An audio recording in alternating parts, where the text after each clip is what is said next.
पसी जैसन तीर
धमाका ऑफर चल रहा है हमारे दोस्तों के लिए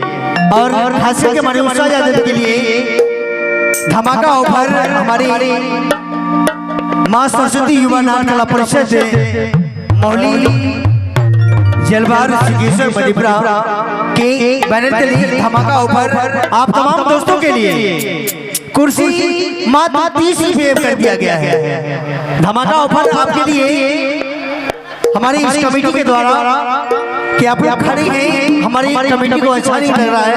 मात्र 30 रुपये खर्चा लगेगा। 3 टुकड़ियाँ खाएंगे और उधर फेंक देंगे, लेकिन कुर्सी पर बैठेंगे तो बड़ी मजा आएगा भैया, क्योंकि आज इस